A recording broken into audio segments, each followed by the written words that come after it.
Friends, మీకు ఈ video నచ్చినట్లయితే ఈ వీడియోని లైక్ చేయండి, సబ్స్క్రైబ్ చేయండి. కృష్ణప్రసాద్ ప్రమాదం చెయ్యకుండా చరణ్ ఫ్యాన్‌లో తన చేతు పెట్టడం, అడ్డుపట్టడం మొత్తం కూడా అపూర్వ ఇంటి బయట గార్డెన్‌లో అటు ఇటు తిరుగుతూ ఆలోచిస్తూ ఉంటుంది.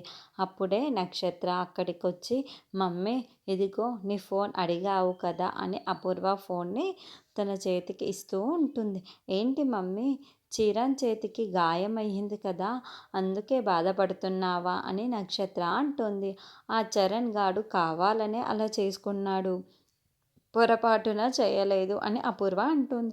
"మమ్మీ, ఏమంటున్నావు" అని నక్షత్ర అనడంతో, వాళ్ళ నాన్న ప్రమాణం చెయ్యకుండా అడ్డుకోవడానికే వాడు కావాలనే చేతికి అడ్డుగా పెట్టాడు ఫ్యాన్‌కి అని అనడంతో, మరి అంత రిస్క్ చేస్తాడా అని నక్షత్ర అంటుంది.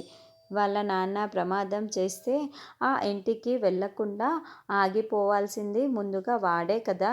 వాడికి ఆ ఇంట్లో మనుషులన్నా, ఆ ఇంటికి వెళ్ళడమన్నా చాలా ఇష్టం కదా.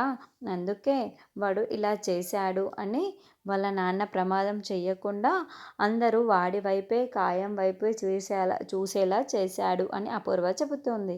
"అవును మమ్మీ, ఆ చరణ్ ఎప్పుడూ ఆ గగన్ గాడి చుట్టే తిరుగుతూ ఉంటాడు.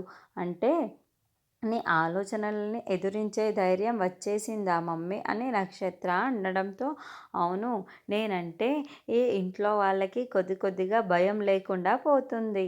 ఎక్కడో ఏదో ఒక తప్పు చేసి దొరికిపోతాడు. తప్పు చేస్తే నేను వాళ్ళ నాన్ననే క్షమించను. వాడు తప్పు చేసి దొరికిపోయినప్పుడు నేనంటే ఏంటో చూపిస్తాను. వాడు చేసిన తప్పు ఏంటో చూపిస్తాను" అని అపూర్వ అంటుంది.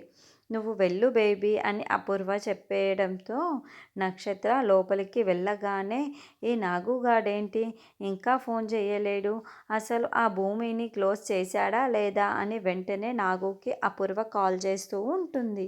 నాగు సామాన్లు, వస్తువులు కూడా ఒక కవర్లో పెట్టి సిస్టర్ భూమి